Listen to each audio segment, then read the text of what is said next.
Ya, Assalamualaikum warahmatullahi wabarakatuh. Ya, untuk kesempatan pertama kita minta Ketua Perdosi bicara. Silakan, Dr. Yusuf. Mute mic-nya.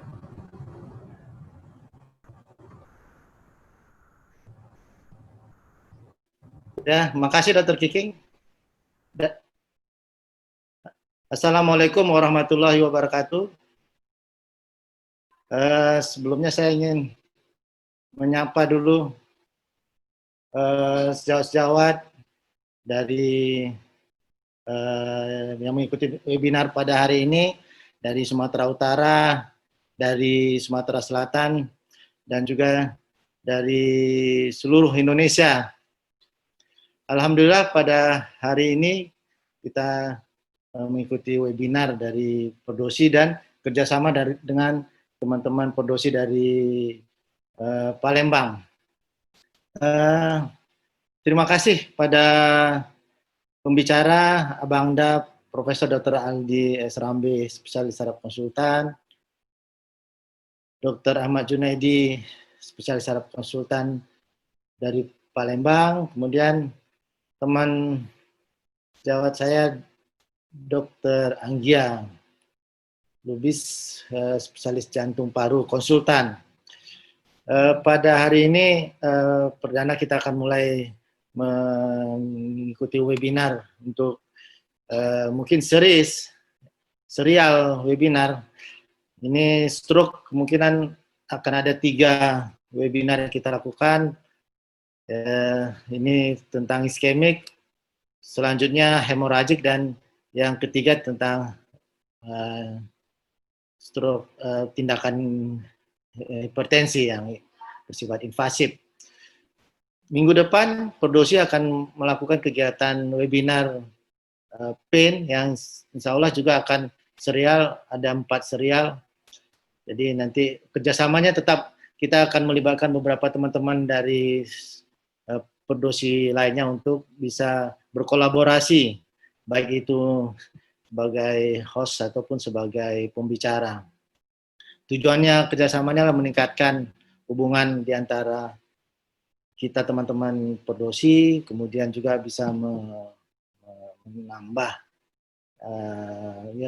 kemampuan kita untuk ini, dan juga merekrut untuk peserta webinar tersebut lebih banyak. Itu tujuannya akan kita lakukan.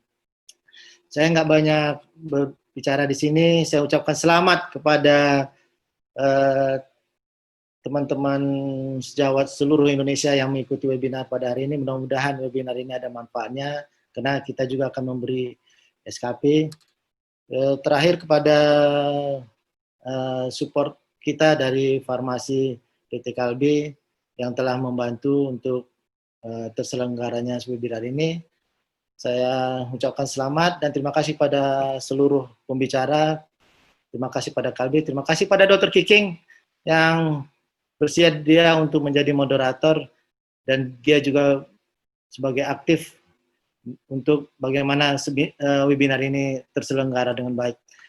Selanjutnya saya serahkan kepada Dr. Kiking untuk memulai acara webinarnya. Saya akhiri dengan hidayah. Wassalamualaikum warahmatullahi wabarakatuh. Waalaikumsalam warahmatullahi wabarakatuh. Terima kasih Bapak Ketua Perdosi Cabang Medan yang telah banyak untuk menyampaikan webinar untuk kita semuanya. Alhamdulillah pagi hari ini kita sudah ada 3 pembicara. Yang pertama Dr. Ahmad Junaidi, yang kedua Dr. Anggia Khairuddin Lubis, SPJP konsultan, dan yang ketiga adalah Profesor Dr. Aldi S. Rambe, SPSK. Untuk kesempatan yang pertama, kita minta kepada Dr. Junaidi, spesialis saraf konsultan, yang menyampaikan topiknya Management of Acute Ischemic Stroke in the Emergency Department. Kurikulum vitae Dr. Ahmad Junaidi, SPS Mars, beliau dari Departemen Neurologi FK Unsri, berkedudukan di Palembang, jabatan organisasi 2011 sampai 2015, Sekretaris Perdosi Cabang Palembang, 2011-2015 Kepala Divisi Cerebrovaskuler Perdosi Cabang Palembang, 2015 Koordinator Bidang Ilmiah dan Penelitian, 2018 Anggota Bidang Pembina Profesi dan Kompetensi. Saat ini banyak yang diikuti pelatihan maupun pengalaman serta penelitian yang dilakukan oleh sejawat Dr. Ahmad Junaidi SPS Mars. Kami persilakan Dr. Ahmad Junaidi SPS Mars, waktu dan tempat lebih kurang 20 menit.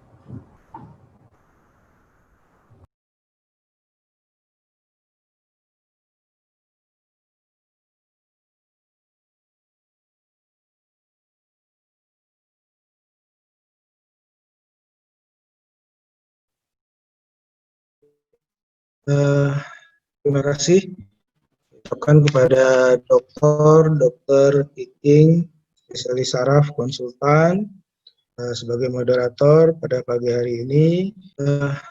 Dan tidak lupa juga saya ucapkan terima kasih kepada Dr. Muhammad Yusuf, Ketua Perdosi Cabang Medan, yang sudah mewujudkan cita-cita kita untuk bisa kerjasama bareng dalam webinar ini. Dan terima kasih juga sudah memberikan kesempatan kepada saya untuk berbagi. Kemudian yang saya hormati senior kami Profesor Dr. Aldi Esrambe, spesialis saraf konsultan, dan juga yang saya hormati teman sejawat kita Dr. Anggia, spesialis SPJP konsultan.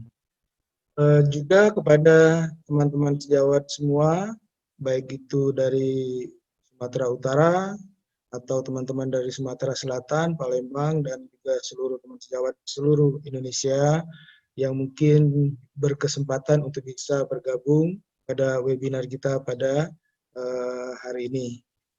Pada pagi hari ini saya diberikan kesempatan untuk berbagi mengenai bagaimana tata laksana stroke iskemik akut di emergency unit.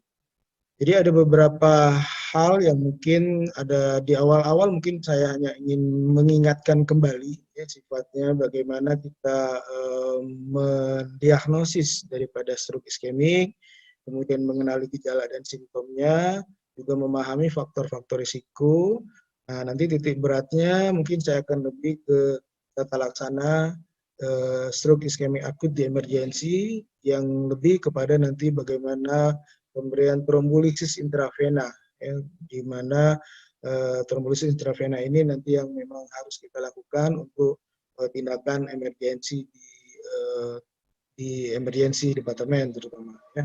Kemudian yang terakhir ini mungkin ya sedikit titipan kali ya dari sponsor, tadi Dr. Yusuf juga udah membicarakan bahwa nanti ada kalbi sponsor. Jadi kita lihat bagaimana sih peranan neuroprotektif treatment. Ini untuk stroke, saya kira apa itu stroke iskemik, saya kira kita semua udah pada tahu, cuma mungkin saya hanya mengingatkan sedikit bahwa kalau kita bicara stroke, kita akan selalu bicara tentang sirkulus milisi, ya. Pertama stroke iskemik, jadi adanya suatu stenosis atau oklusi mungkin, atau ada gangguan hipoperfusi pada sirkulasi cerebri, ya, baik itu pada sirkulasi anterior yang dipersarafkan oleh sistem karotis maupun pada sistem sirkulasi posterior, yaitu sistem vertebrobasiler. Ya. Saya kira teman-teman sudah pada tahu semua. Ini juga mungkin beberapa mekanisme atau patofisiologi dari iskemik pada pembuluh darah di otak, bisa karena tromboemboli, ya, artinya ada trombus yang lepas, bisa dari jantung atau pembuluh darah proksimal, kemudian bisa juga suatu yang mengenai pada arteri perforator, jadi trombosis yang terjadi pada arteri-arteri kecil, atau karena memang ada gangguan hipoperfusi hemodinamik, ya, jadi pada pembuluh darah besar, karotis yang proksimal, ya terjadi stenosis yang berat atau oklusi sehingga menyebabkan gangguan hipoperfusi hemodinamik di otak. Kemudian ini mungkin patofisiologi bagaimana iskemik, stroke iskemik itu bisa menyebabkan akhir-akhirnya itu ujung-ujungnya adalah kerusakan daripada sel-sel saraf di otak atau kematian sel saraf di otak apabila kita tidak melakukan tindakan segera untuk melakukan reperfusi, ya. Jadi utama penyebabnya adalah karena adanya gangguan suplai darah yang kurang ke otak, terutama yang dibutuhkan itu adalah oksigen dan glukose yang nanti akan menyebabkan perubahan metabolisme pada tingkat seluler di sel-sel saraf yang ujung-ujungnya juga akan terjadi sitotoksik dan pasogenik edema yang kalau tidak kita segera atasi akan menyebabkan suatu kematian sel saraf. Nah, ini bagaimana kita mendiagnosis, saya kira ini juga suatu ya mengingatkan kembali teman-teman sekalian bagaimana kita melakukan anamnesis dan pemeriksaan fisik untuk menegakkan diagnosis pada stroke iskemik ini yang akut. Ya, tentunya pada anamnesis kita akan dapatkan adanya gejala-gejala dari saraf, adanya gangguan aktivitas daily living yang khasnya itu adalah terjadi secara onsetnya itu mendadak, ya, secara mendadak, dan biasanya pasien akan bisa menyebutkan real time waktu saat serangan itu terjadi, ya, kecuali pada stroke-stroke yang muncul atau terjadi pada saat tidur mungkin, ya, itu kita tidak bisa memastikan secara pasti onset waktunya. Kemudian dari anamnesis juga biasanya kita akan dapatkan adanya faktor-faktor resiko vaskuler. Ini yang penting yang harus kita temukan juga pada anamnesis pada pasien-pasien yang kita curigai ke arah stroke. Kemudian defisit neurologis kita akan buktikan dengan pemeriksaan fisik tentunya. Kita akan dapatkan defisit neurologis baik motorik, sensorik atau apapun itu, ya. Kemudian pada pemeriksaan ini juga pemeriksaan fisik juga kita jangan lupa melakukan penilaian NISS, ya. Ini untuk menentukan derajat daripada stroke-nya. Kemudian vital sign juga penting untuk melakukan tindakan-tindakan reperfusi. Ya. Kemudian penegakan diagnostiknya bisa dengan laboratorium, ya, dengan untuk melihat adanya faktor risiko tadi, kadar gula yang utama yang penting, kemudian faktor-faktor koagulasi, lipid profile, ya.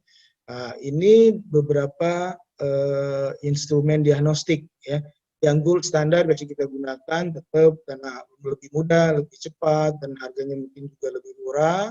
CT scan kepala, ya, CT scan kepala non kontras. Ini biasa kita lakukan sebagai gold standar untuk stroke, ya. Untuk CT scan kepala ini sebetulnya the gold standarnya untuk stroke ICH, ya. Jadi untuk perdarahan itu lebih kepada stroke perdarahan. Iskemik biasanya dia yang penting kita tidak temukan ada ICH, maka mungkin kita anggap itu sebagai stroke iskemik, ya. Kemudian yang pemeriksaan diagnostik lain kita bisa lanjutkan dengan transcranial Doppler, kemudian ada MRI dan modalitas-modalitas yang lain. Misalnya untuk intervensi mungkin kita ke DSA, ya. Ini mungkin contoh gambaran CT scan adanya suatu gambaran hipodens, ya, kemudian ini TCD, ya. TCD mungkin dua nilai yang kita nilai pada TCD adalah bagaimana mean flow velocity-nya dan pulsatility index untuk menentukan adanya stenosis atau okklusi pada pembuluh darah. Dr. Kemudian Junaidi, slide-nya bisa di-show kan? Dipenuhkan slide-nya, Dr. Junaidi. Oh, dipenuhkan, ya.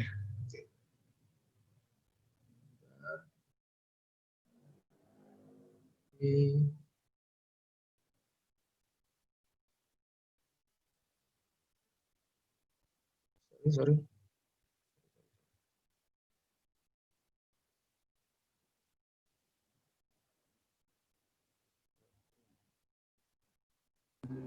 Mungkin lanjut aja, Dr. Junaidi. Ya, oke. Sebentar, Dok. Ini udah lebar, Dok. Kayaknya, Dok. Sorry.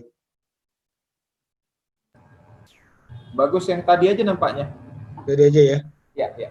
Oke. Sama-sama.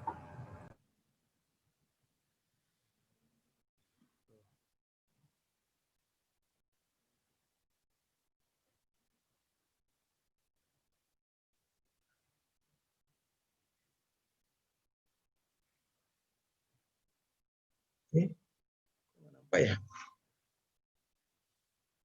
Sebentar, Dok. Hilang, Dok, ya? Gambarnya kok enggak sudah di-share. Sorry. Bisa kok, Dok, lanjut aja. Udah ya? Ya, lanjut aja. Bisa. Lanjut aja, ya. Oke. Ya, jadi ini beberapa gambaran ini di SA mungkin ya, saya kira teman-teman sejawat juga sudah pada tahu. Nah, ini selanjutnya mungkin mengenali tanda dan gejala. Karena tanda dan gejala juga ini juga semua teman sejawat mungkin dokter umum maupun spesialis juga sudah pada hafal semua karena ini cukup banyak kasusnya di bagian saraf ya, adanya gangguan sensorik, motorik, kemudian gangguan bicara, pemahaman pembicaraan, gangguan penglihatan, keseimbangan, banyak semua defisit neurologis bisa terjadi pada kondisi stroke iskemik ini, ya, penurunan kesadaran, ya, atau gangguan menelan, ya, semuanya bisa terjadi, ya. Nah, faktor-faktor risiko, saya juga ini mungkin hanya mengingatkan saja, semua sudah pada tahu, ada dua bagian besar mungkin faktor risiko yang bisa dimodifikasi, atau faktor risiko yang memang tidak bisa kita modifikasi. Ya. Kemudian, nah ini mungkin intinya kita lebih bagaimana tata laksana stroke iskemik akut di emergensi. Pertama, tata laksana umum, mungkin ABC tetap kita perhatiin, airway breathing sirkulasi, kemudian monitoring jantung, itu juga harus dilakukan di IGD, kemudian pemasang intravena, pemberian oksigen, apabila saturasi kurang 95%, kemudian untuk hipoglikemi diatasi, kemudian kejangnya, kemudian untuk nutrisi biasanya kita lakukan penilaian disfagia terlebih dahulu, apakah pasien bisa menelan atau tidak, kalau tidak mungkin harus berikan pemasangan NGT, ya. Nah, kemudian medical treatment, saya kira ini lebih kepada sekunder prevention, jadi pemberian double antiplatelet, ya, aspirin atau clopidogrel, kemudian hydrostatin dengan target LDL kurang dari 70, HbA1c biasa targetnya kurang dari 6,5, ya, kemudian tekanan darah, ya. Tindakan emergensi yang biasa juga kita lakukan pada stroke fase akut ini adalah pemberian trombolisis intravena pada pasien-pasien yang memang memenuhi kriteria inklusi dan tidak ada kontraindikasi mutlak yang bisa kita lakukan, ya. Kemudian tindakan lanjut mungkin intervensi manajemen atau justru tindakan pembedahan berupa craniectomy atau endarterektomi. Nah, untuk autoplase di sini ada beberapa evidence base yang sudah didapatkan, terutama dari AHA dan ASA yang banyak itu, misalnya door to needle time yang 60 menit, ini merupakan kelas 1, level evidence-nya A, pemberian LTPA minimal waktu door to needle time-nya adalah 60 menit. Kemudian untuk pemberian rekomendasi 3 jam, itu juga kelas 1 dengan level evidence-nya A. Apabila waktunya kita perpanjang sampai 4,5 jam, maka level evidence-nya menjadi B, gitu ya. Kemudian di sini juga guideline dari AHA juga mengenai pemberian autoplase yang harus sesegera mungkin dan tidak boleh terhambat oleh karena pemeriksaan imaging lanjutan. Itu juga level evidence-nya B dengan kelas rekomendasinya 1. Kemudian pada stroke yang tidak jelas onsetnya, terutama pada stroke yang terjadi pada saat bangun tidur, itu biasanya disarankan untuk pemeriksaan MRI guna untuk melihat adanya mismatch antara DWI dan flare, ya. Mana nanti apabila memang memenuhi kriteria itu bisa diberikan juga dengan IV autoplase, yaitu kelas rekomendasinya 2A dengan evidence-nya, level evidence-nya B. Ya. Kemudian ini juga beberapa guideline dari AHA, baik itu pemberian pada rekomendasi usia kurang dari 80 tahun, NHSS-nya kurang dari 25, kemudian tidak ada riwayat pemberian antikoagulan, dan imagingnya kurang dari 1/3 dari MCA teritori, ya. Maka kelas evidence-nya 1 dengan level evidence-nya B, ya. Kalau untuk pemberian sesegera mungkin itu level evidence-nya A, ya. Kemudian kontrol gula juga, blood pressure, ya, tekanan darah. Tekanan darah juga harus kurang selama pemberian autoplase, harus kurang dari 185/110, ya. Ini level evidensinya B dengan kelas rekomendasinya 1. Kemudian syarat pemberian intravena inisial pada glukose levelnya juga harus lebih dari 50. Ini level evidensinya A ya dengan kelas rekomendasi 1. Yang terakhir ini pemberian alteplase atau intravena alteplase itu diberikan pada kondisi CT scan dengan gambaran iskemik yang mild atau moderate ya. Ini juga kelas 1 dan level evidensinya A.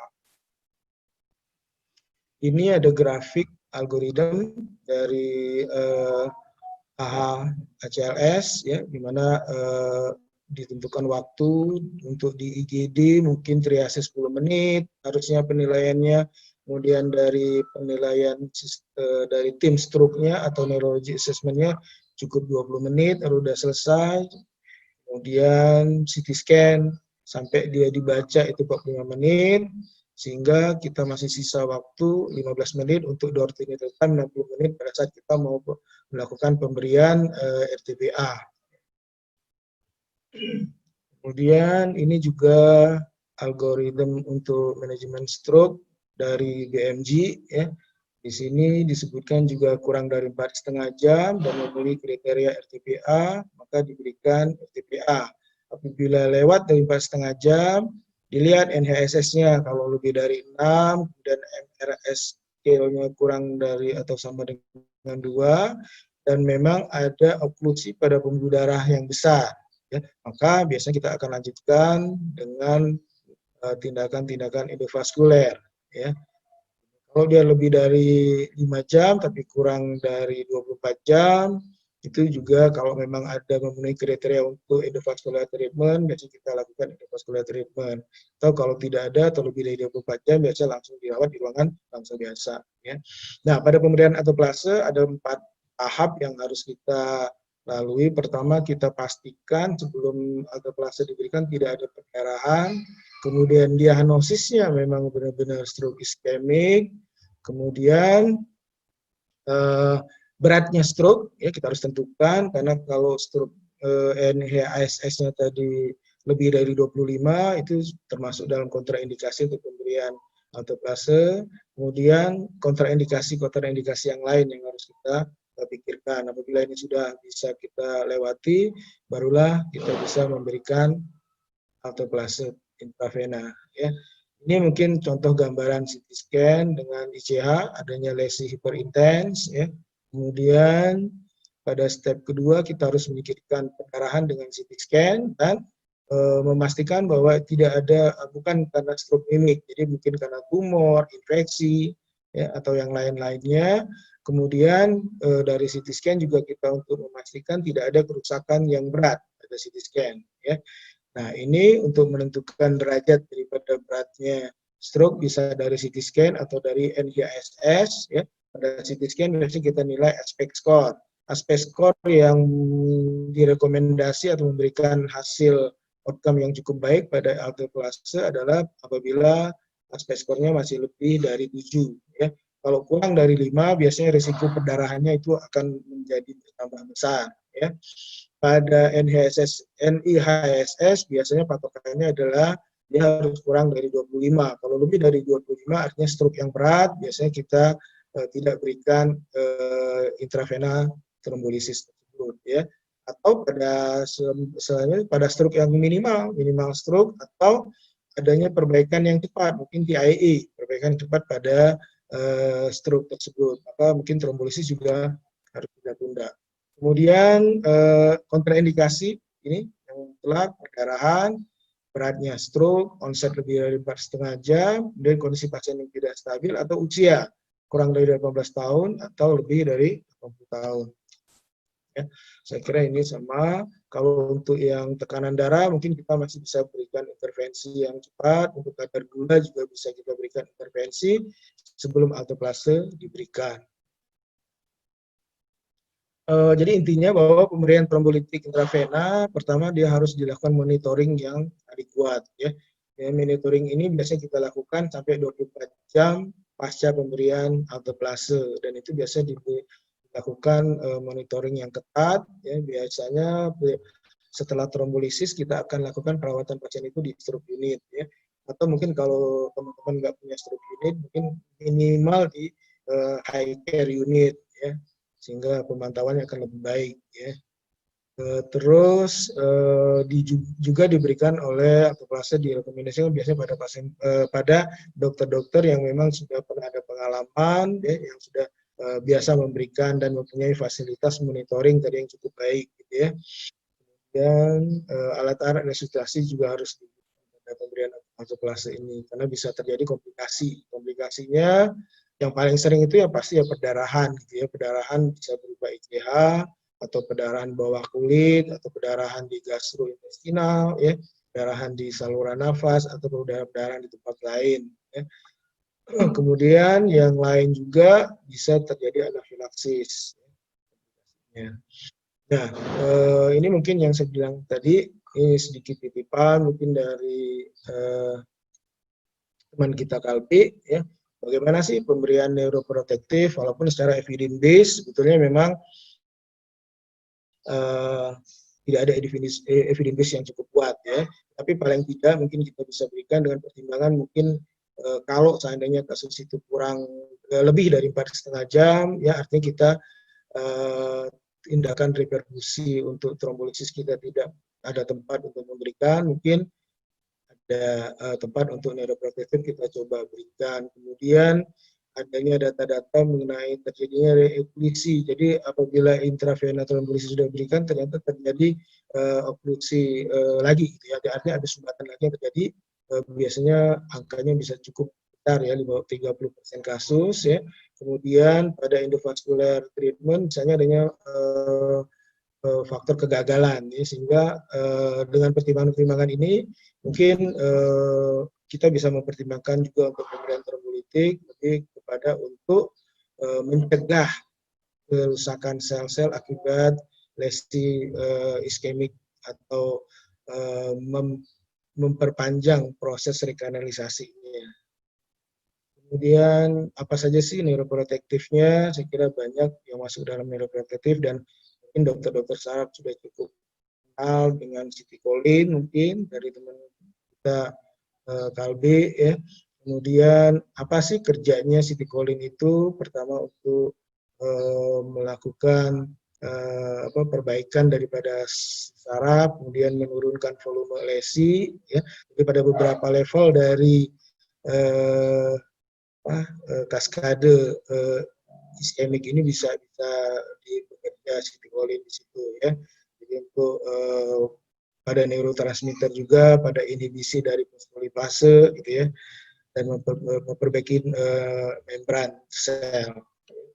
Ini mungkin penelitiannya, walaupun memang juga pada meta-analisis ini mungkin didapatkan ada 10 trial, ya, dengan jumlah pasien 2.270-an lebih kurang, ya. Hasilnya ya cukup baik, ya. Ya, ada perbaikan dalam 3 bulan dari penelitian ini. Efektivitas ini ada 25% pada pasien dengan citicoline, 20,2% pada pasien yang diberikan placebo. Jadi ini slide terakhir, take message bahwa diagnosis akut ischemic stroke ini sangat penting, ya, terutama untuk di IGD, ya. Ini paling penting, diagnosis utama dulu. Setelah ini diagnosis akut ischemic ini kita tegakkan, pemberian trombolitik intravena pada pasien-pasien yang eligible, ya. Ini harus kita berikan, jadi tidak boleh dihambat, ya. Kemudian yang terakhir mungkin pemberian neuroprotektif. Kira itu saja, Dr. Kiking. Mohon maaf, mungkin waktunya agak sedikit lebih panjang. Assalamualaikum warahmatullahi wabarakatuh.